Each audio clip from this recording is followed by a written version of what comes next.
So it started, oh wow, several years ago now. I sat on the board of my regional small business center. This was when, before my entrepreneurial days, I was an engineering professor.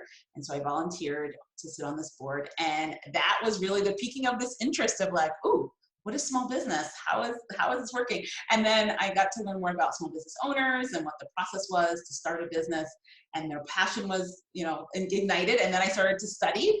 And then through that process, I said, you know what? I really want to try. I want to, throw my hat in this ring and, transition into entrepreneurship. And so that's how it really started, sort of a leap of excitement into this world. And since that point, it's been a lot of learning and a lot of conversations and a lot of meeting awesome people like you, to refine what it is that I do and help figure out the best ways for me to help my clients.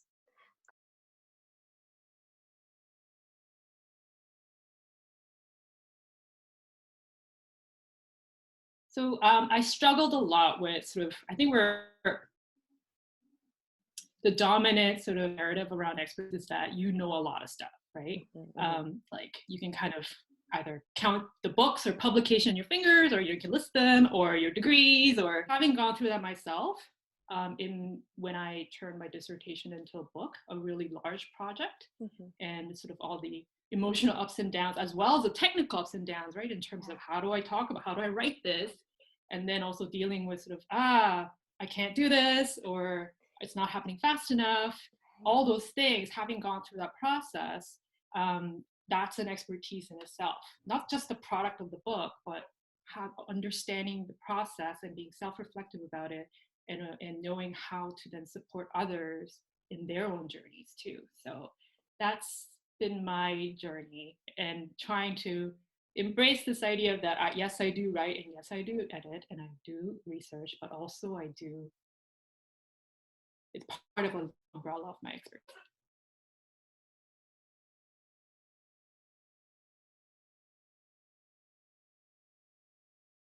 I'm always learning. I'm a lifelong learner. So my background is that I was going to school at Duke University to become a history professor. And I finished that path, but about halfway through what turned out for me to be an 8-year program, I realized that I really loved working with writers, because I was working at Duke's writing studio. And I loved it. And really, I kept that role.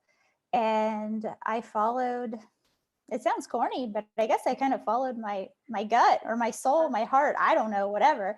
And yeah, so I turned that interest and passion for working with writers and teaching workshops into my business. And I launched Career Path Writing Solutions shortly after I graduated. That was my plan A.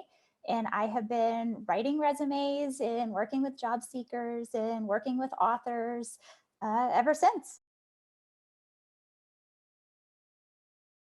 Yeah, I find that it's this idea of not being scared sometimes, especially for me, especially when you're in sort of the learning mode, and you're not sure how much you know. And in graduate school, now this might be a weird engineering thing, but in graduate school, a friend of mine said that, the product, so the multiplication of what you know and what you think you know is constant. And so what this means is when you don't know so much, you might feel like you know a lot. And when you know a lot, you feel like you don't. Yeah. And so in the process of becoming an expert, you know more and more and more and more, but then you also understand how much you don't know. And so for me, learning to own my expertise in feeling like, oh my gosh, I don't know stuff, but I still know a lot, and there's still value in me sharing what I know. And I can be very honest and upfront with, I know all this stuff really well, and I don't know this stuff. But the stuff that I know can really help you. Having a community of folks of friends, family, colleagues, to support me, to challenge me, to ask interesting questions, and also to reflect back to me what I do. I often sort of forget or minimize the value of what I bring. And so I often have friends and my partner as well saying, well, you did this and this and this. Remember that? I'm like, oh yeah, right. I mean, that's the work that I try to do for clients, but also, we all need it, I think. Yeah. And be open to it. And so, yeah, that has been really, really supportive, having a strong network. And I also have colleagues I'm in a group coaching with, and a great writing coach who also helps me to reflect on my, fears and resistances and to really show up as an expert. So starting out, I remember thinking, why me? Like, why would someone hire me? Now, mind you, on day 2 of formally launching my business, I had a client, like a paying client. So it wasn't necessarily that why me in the self-doubt way was not necessarily rooted in anything other than insecurity. And I can't really pinpoint a day and time or even year. I mean, it was kind of early on, but probably not in the first year, where it kind of switched to like, why not me? And that was unusual, right? Because again, I'm not the person on Friday night, let me sit down and think how wonderful I am.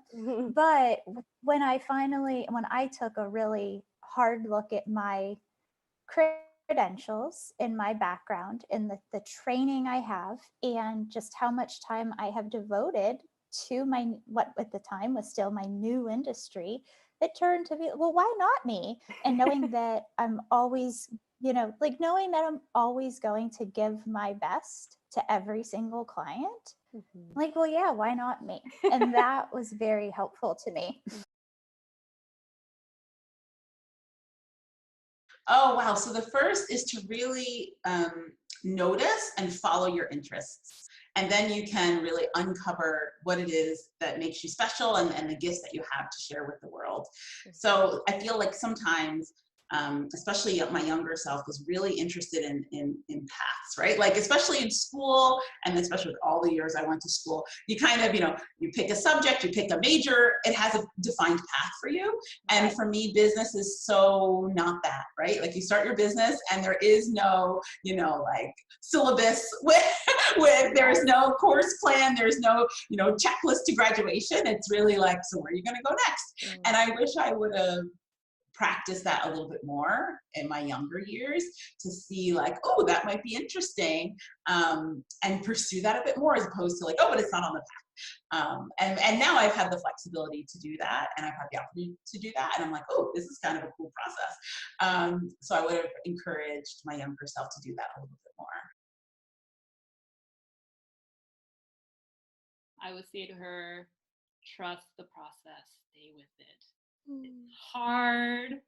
It's like, you want to like cry and like scream. It's like, why isn't this working? Why isn't this going anywhere? But there's every little decision, every big decision, everything that I do has led me here, and I can look back and think, oh, that was that that led to this, or so.